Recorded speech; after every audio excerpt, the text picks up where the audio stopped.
Hey everybody, welcome back to AP Bio. Today I want to introduce Unit 2 on cells and cell communication. We're going to start off with Chapter 6. I'm going to go through some of these slides and talk about them. Others I will spend less time on, primarily because this is a unit that typically students have had in the past, and we don't need to focus all of our attention on it. If, as you're going through something, you're reading something, it doesn't make a lot of sense, make sure that you're going back and reading over in the book.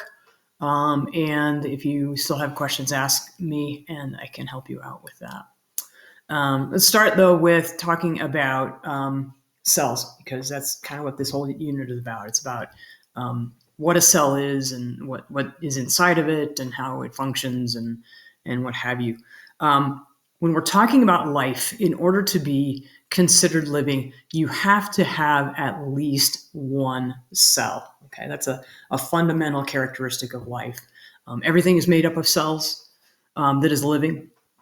And if you are going to be considered living, you have to have at least one cell to be considered alive. And there are lots of things that have just one cell and are considered alive. Bacteria is considered alive, for example. It's just one cell. There are some things in the animal kingdom as well that are just one cells, and they are, again, considered alive. And some of these are just pictures from the book that I don't really want to spend too much time talking about. Here's a paramecium. A paramecium is an example of, it's a little aquatic creature that you find in different waters, and some are good, some are not so good. They are part of the animal kingdom. So actually, I'm sorry, that's not part of the animal kingdom. They are part of kingdom Protista, which you don't need to know right now. I just wanted to correct that. The point is that they are considered alive. They're just one unit. They're one thing, but they are one cell, but they're still considered to be living. I'm going to skip over this microscopy. It's basically talking about how microscopes work and different types of microscopes that can be used. We don't really need to talk about that. Here's a picture that's kind of cool, talking about what the size of a cell is. And some cells are very readily visible. If you eat chicken eggs, for example, you've seen a single cell. An egg is a chicken egg is a single cell. Most things, though, most cells are very small, and it's really hard for us to see them, or impossible to see them with the naked eye. This is just another picture of that same thing. So here I've got, like I said, chicken eggs, pretty big. Frog eggs, you may have seen those before. Human eggs are pretty darn small. You're not going to be able to see those with the human eye. And then these are just the different types of microscopes. You're not going to need to worry about those different types of microscopes, but there are better microscopes, more expensive microscopes that you can use, probably than you've seen in your classroom experiences. These microscopes can see things that are very, very small. We still don't have the ability to see things directly like atoms, for example, but we can still see a lot of, let me undo that. We can still see a lot of things depending on what kind of microscope we're using. And that is all for that we really need to understand.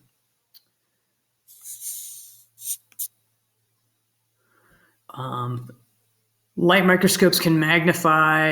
I'm not worried that you understand how they magnify. I do want you to understand this word called organelles. And organelles are, hopefully you have heard of organelles before. Organelles are within some types of cells and not others, and we're going to go through that in more detail.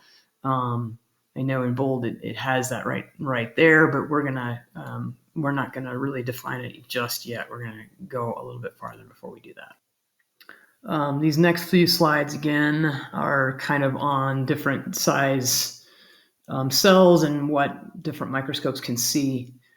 Here's some really beautiful pictures that have been taken with different light microscopes. But we're not really going to worry about that or this. I'm just even going to go as far as to do this because that is out of the curriculum. That is not something that you're going to need to know, as well as this. Nope. Do that.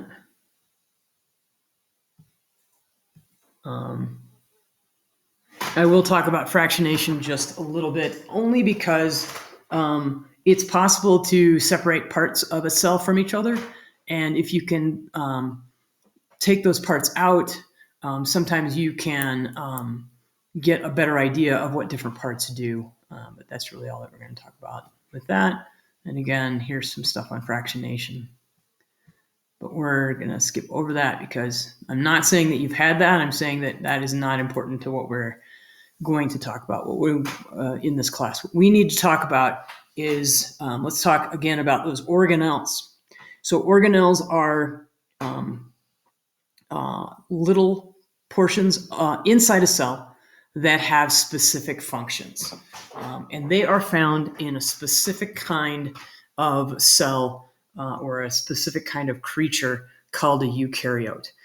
There are two types of living organisms. They fall into the category of either prokaryotic or eukaryotic. Okay.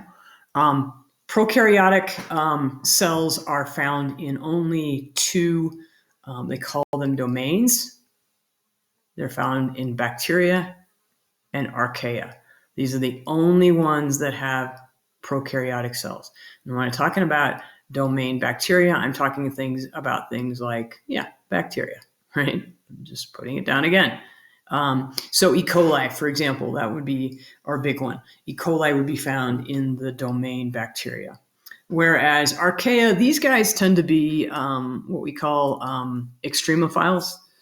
Extremophiles are single-cell organisms that live in really extreme conditions, such as if you've ever been out to Old Faithful in Yosemite, it's this geyser that spews out really, really like scalding hot water. An extremophile might live in that kind of setting. They might live deep in the ocean where there's really heavy pressure and where most organisms wouldn't be able to take that pressure. Those are the only places or the only living things that you're going to find that are prokaryotes. The rest of the living things that we have are going to be made of eukaryotic cells, or they're just going to be called eukaryotes. And that includes some things that we're very familiar with, like animals and plants. Maybe some that we're not as familiar with, things like fungi, which do include mushrooms, but they also include things like yeast and other fun critters. And then there's one that you probably haven't heard much, if anything, about, which are protists. And protists are another group of living organisms that, to be honest, they're kind of the odd man out, meaning that they don't really fit in one thing or another. They don't really fit in plants. They don't fit in animals. They don't really fit in the fungi kingdom. And they, because of that, they're kind of put into this catch-all category called protists. Point that I want you to take from this slide is that there's two types of cells. They're either prokaryotic or they're eukaryotic. Okay, so let's talk about the difference between a prokaryotic and a eukaryotic cells. All cells have some basic parts to them. They have a plasma membrane, which is also called a cell membrane. So I tend to use the word cell membrane rather than plasma membrane, so just keep that in mind. That's a cell membrane as well. I'll just put that in parentheses. They also have kind of a semi-fluid area of the cell that, if you could see these cells, if you stepped on it, if you squashed it, there'd be like a gooey substance that would come out, and that's called cytosol. It's also referred to as, and I refer to it as, cytoplasm. Okay, cytoplasm is the same thing as cytosol. Then you have every cell has some type of genetic information carried in the form of a chromosome.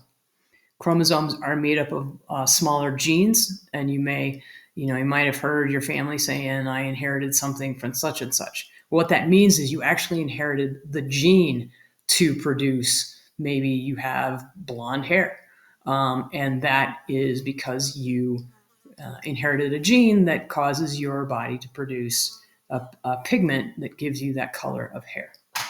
All cells also have these things called ribosomes.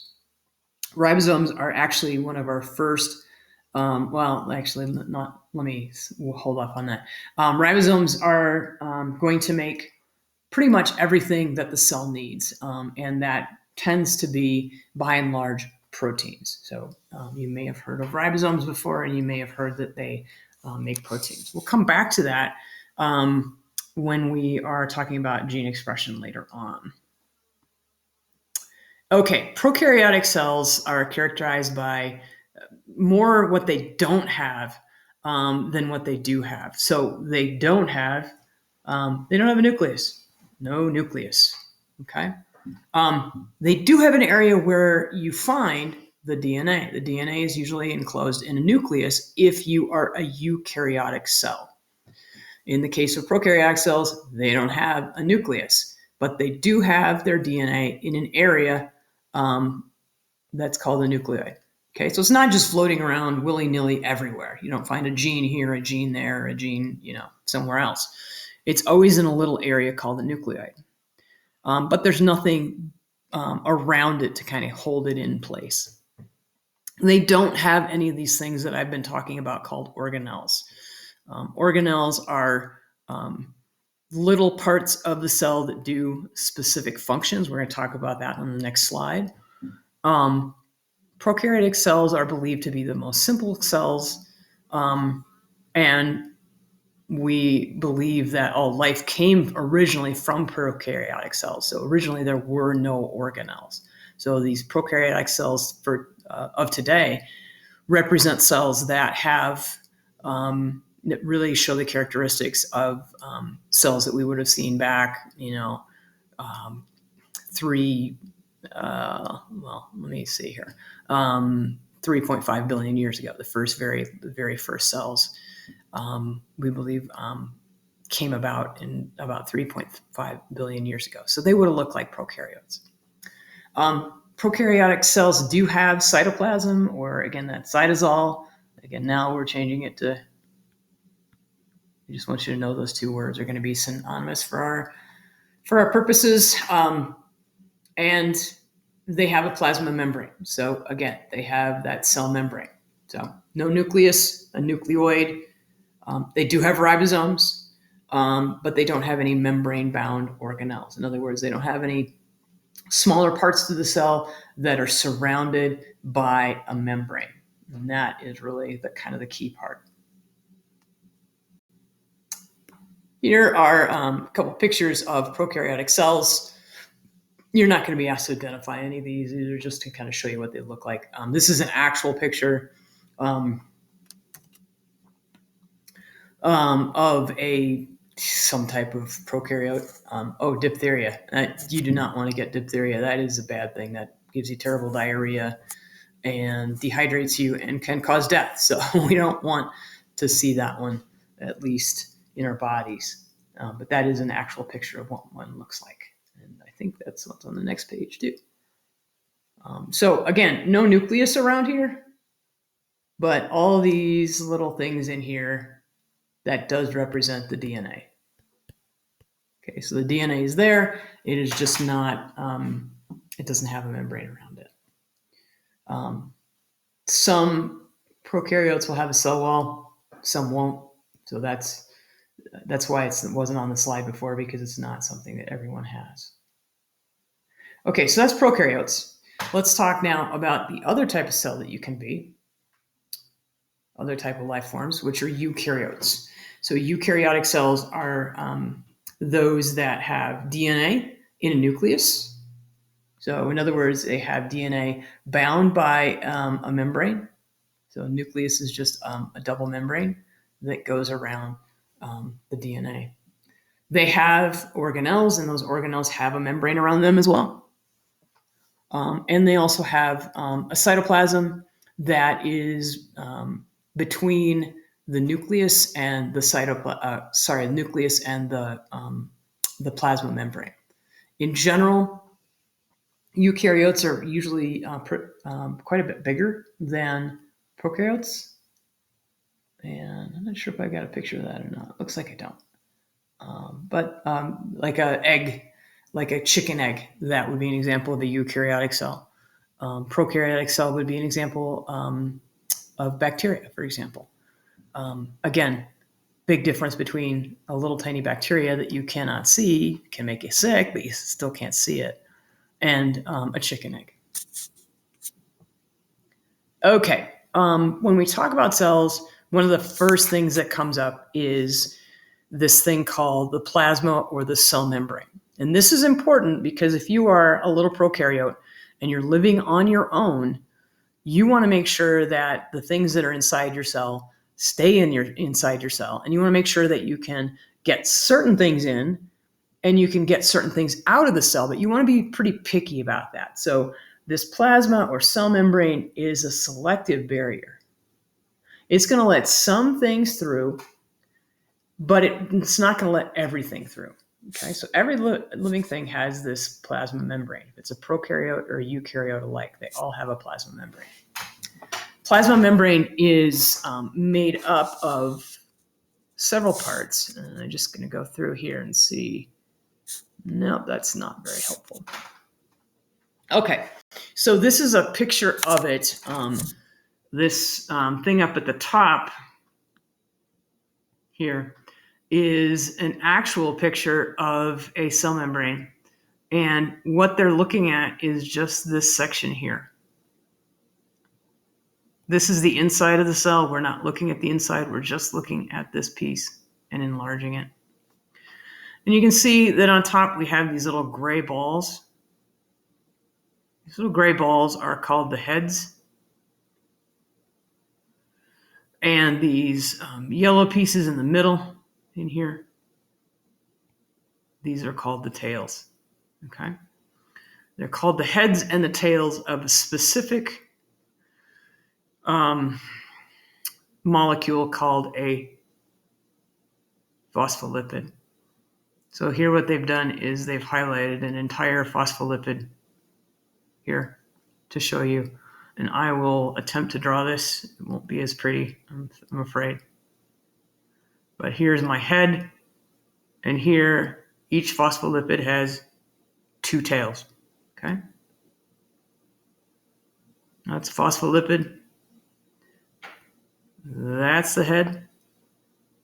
And these two things are the tails. Okay? There's that picture, that membrane again. Membranes are really small, so you would need this TEM is a transmission electron microscope. It's really expensive. It would take up an entire room and it would cost millions of dollars. So you don't typically see those in a high school. You usually see those in colleges, and they're typically shared by many, many different professors and scientists who use them. Okay, so that's the cell membrane. And that cell membrane is going to go all the way around the cell. So all the way around the cell, we're going to have this double layer of phospholipid like that, all the way around the cell membrane, all the way around it. Okay. Now, as I said earlier, it is important for some things to get in and some things to get out, but other things not so much. So when we're talking about movement of substances across a cell membrane, we also need to talk about the size of the cell. So how fast nutrients can get in and out of a cell is based on a couple of different things. It's based on how much surface area there is. So that's how much area there is around the outside. Let me clean that up and do that again. So here's my cell. This is my surface area, okay? If I have a cell that's like this, and some cells are like this, I'm going to have a lot more surface area than I do. This one's going to have a greater surface area than this one over here on the right, okay? Then I also have this thing called the volume. And the volume is all the stuff inside. That's my volume. And again here, my volume. Okay, I'm not going to draw all that in. That's going to take a while. As a cell increases, it will get, the volume will increase faster than the surface area will. And it's substantial how fast it increases. So as a result, cells tend to be very small. And that's why you normally can't see a cell with your eye. You need a microscope to do that because cells don't do well when they get big, or when they get too big. Here's an example of that in terms of just take a cube. Okay, if I take a cube and I say this is the size of my cell, if I look at the total surface area, here's a value for the total surface area of the cell. And this one is 1 unit. I don't know what a unit is. It could be a centimeter. It could be a millimeter. Doesn't really matter. This one is 5 units on a side. Let's ignore this last column over here for a second. We're not going to look at that one right now. So let's just look at the 1 and the 5. The surface area, if I look at the surface area of this cube that's 1 on a side, I take the height times the width of all the boxes times the number of boxes, and I get 1 times 1, and then times the number of sides I have is 6. If I do that for the 5 side, it is 150. So my surface area is 6 on the small cube. It's 150 on the bigger one. My volume, to calculate volume, I'm going to take length times width times height. And when I do that, I'm going to end up with 1. 1 times 1 times 1 is going to give me 1. But if I take the total volume for the 5, it's 125. These two numbers don't really matter all that much. What matters is when we take them together, when we look at the surface, which is surface area was 6, and we look at the volume is 1.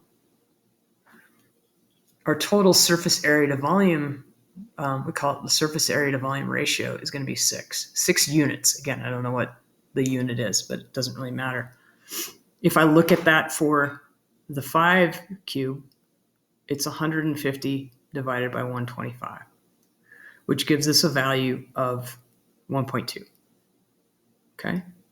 Bigger number is 6.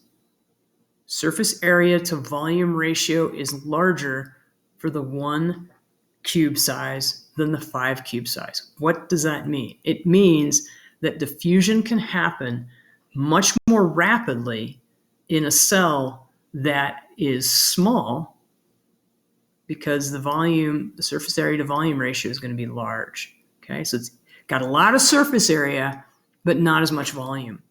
So things can very quickly get inside of the cell and diffuse out of the cell compared to one that's bigger. Now, this last one over here, this is just showing you why. Okay, so we know that 1 side is better than 5. Well, we can make in theory, we can make the same height or the same size as the 5 cube, but we do it with those 1 cube blocks instead. And so that way, each one of those cells can get materials in and out very, very quickly, and diffusion happens quickly. If you've got too large of a cell, what will happen is that cell will not be able to move nutrients in, oxygen in, waste products out, and it may die, okay? Because of the fact that it has a lower surface area to volume ratio, it can't do things as efficiently, and it's just not going to survive as well, and it may end up perishing in the end. That is a very common question that gets asked on AP tests. you may just be shown a couple of different cells, and one might be, like this. Get my pen. Might be this. Another one might be like this. And it would ask you which one would you hypothesize has the fastest diffusion rate. And your answer is always going to be the smaller cell. Okay. In addition, anything that increases surface area will also make diffusion faster. So if I take this cell and now I have the same, relatively the same size. Okay, I can't do this. This is terrible. I'm trying to make that the same size as this one here, which I didn't do very well. My point is that this has a much greater surface area compared to the volume inside. So this one would be faster. Let me see if I can do a better job of this. All right, so let's just take that. And now let's say instead what I did was I increased that surface area on that same cell. You're going to see why I never, ever take off points for drawing, because I'm terrible at it. Okay, so that one that has all the squiggly lines here, this guy, that one's going to have much more much quicker diffusion than the one that's just a circle, because it's still the same volume, right? This volume's about the same, maybe a little bit more there and there and there, but you've increased the surface area dramatically with those folds. And the body does that a lot to increase surface area while keeping the volume constant and making things more efficient. Okay, so just remember that, because that, like I said, that is a question that they love to test you on. All right, now I want to talk a little bit about, I want to focus on just eukaryotic cells and their organelles. We know organelles are found in eukaryotes only. There is also a cell membrane that is in both prokaryotes and eukaryotes. Most plants and animals have almost the same organelles. There's a few exceptions for that, and those are shown on this next slide. So if you look at this slide, you can, by looking closely at it, you should be able to figure out whether or not, this is a plant or an animal cell. And by comparison, if we look at that one and then we look at this one, usually that one, this one becomes more obvious. Actually, let me start with this one. Because this guy has these things called, not plasmodesmata, get rid of that, go away, called chloroplasts. Okay, chloroplasts are the photosynthetic organelle that makes plants green. Okay, so this thing here would be a plant because it has chloroplasts. That's kind of the number one reason. And it also has a cell wall. So the cell wall makes it very boxy looking, and it's not, four-sided obviously in this case, but it makes it look like a box or pretty rigid. Whereas if we look at the previous picture, much rounder in its appearance. That's kind of the basic thing. It doesn't have any chloroplasts, and it also has some other minor features that we'll talk about in a little bit. Okay, so let's talk about some of the organelles. First of all, the nucleus. The nucleus is probably, I don't know, I hate to say it's the most important organelle in the cell because they're all pretty important. But if you didn't have a nucleus in a eukaryotic cell, you wouldn't have any DNA. And if you didn't have any DNA, then you wouldn't have a living cell, because that DNA is the recipe for everything that cell needs to do. And if it doesn't have that DNA, it will cease to exist pretty darn quickly. Besides the nucleus, there are also these things called ribosomes. Ribosomes are not a membrane-bound organelle. That's why When we talk about prokaryotes have those because they're not wrapped in a membrane like the other parts of a eukaryotic cell are. Ribosome's job is to take the DNA code that the nucleus stores and to make that into proteins. You're going to have an assignment later that's going to ask you to go through each one of the organelles and talk about the structure of that organelle as well as the function of that organelle. Nucleus contains most of the cell's genes, most of the DNA, and is usually the most conspicuous, meaning that when you look at a cell, you usually see that DNA inside of that nucleus pretty clearly. Okay, it's kind of my DNA in there. Okay, around the nucleus is a membrane that is called the nuclear. Oops, sorry, wrong. Let me do a different color.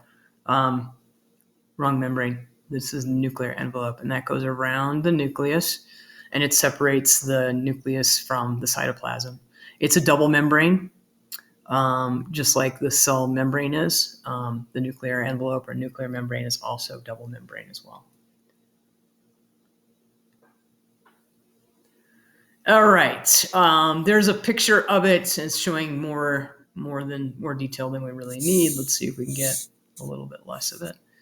Yeah, so here is our nucleus. It's all in purple, and really long and strung out are our DNA molecules here. They're shown as dark purple in this case. And there's some other organelles in there too that we'll talk about in a little bit. If all of this is like totally review, feel free to scroll ahead in the notes.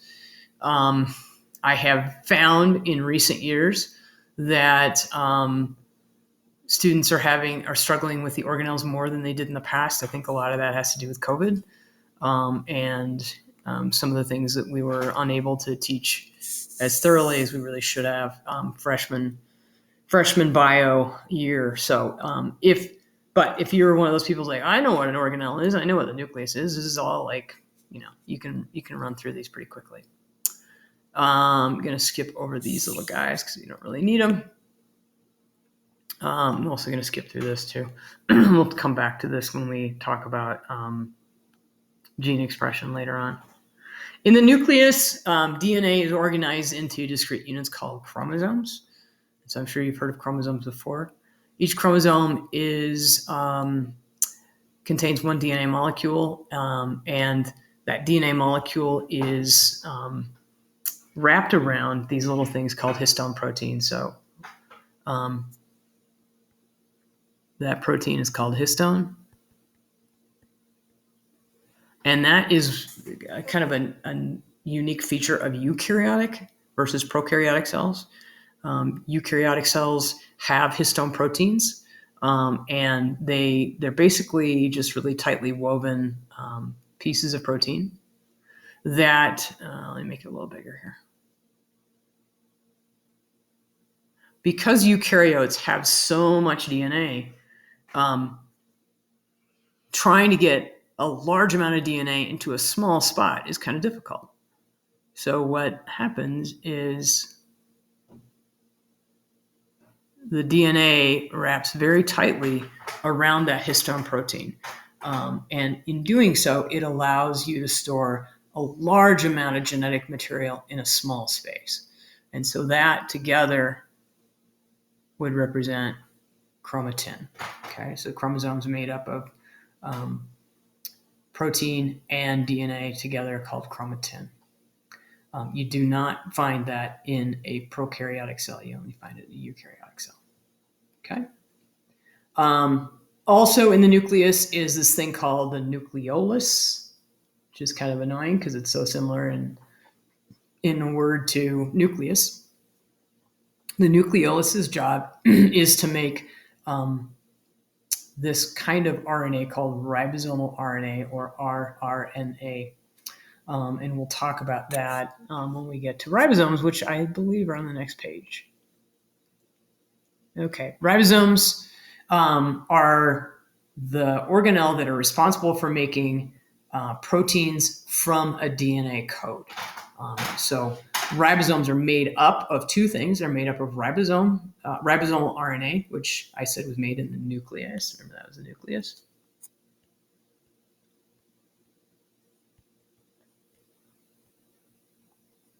And protein. Those two things are what ribosomes are made of. There's two kind of flavors of ribosomes. Those that are, we call them free ribosomes, that are just kind of floating in the cytoplasm or the cytosol. And then you have some that are not free, but are stuck to or bound to another organelle called the endoplasmic reticulum. Okay, and those are called bound ribosomes as opposed to free ribosomes. Here is another, or here is a picture of that, of a ribosome. There's two portions to it, a top half that's bigger than the smaller half. And that's really all you need to know at this point about those. Again, made of protein and ribosomal RNA. When I give you the assignment on organelles, it's going to ask you two things. It's going to ask you the function, which is usually, if you've learned about organelles, you've learned about having to know the function of, I know that ribosomes make proteins, but it's also important for AP that you understand the structure. So you need to understand that ribosomes are made up of protein and rRNA. Those are questions that sometimes come up on the AP test, and it won't just be function. It's also going to be the structure. What are they made of as well? All right, that's not really helpful. Okay, I'm going to stop there. I think I've been yammering on for quite a while now, and it's late in my day, and I haven't had breakfast yet, so I think I'm going to actually stop here. And if you have any questions, let me know. After you listen to the next one, you can complete that assignment on organelles. Again, just to reiterate that you should be doing the study guide after you have watched or listened to each one of these lectures. Keep up with it. Those study guides are very helpful. If you do not complete those study guides and you take, well, first of all, they're worth a lot of points. So, there's that. But second of all, they really will help you on those assessments, those formal assessments. And if you skip over the study guide, you will regret it. So please make sure that you're doing it piece by piece, listening to a lecture and then doing the study guide and then listening to the next lecture. All right, that is all. I will stop. I'll stop harping at you and let you enjoy the rest of your day.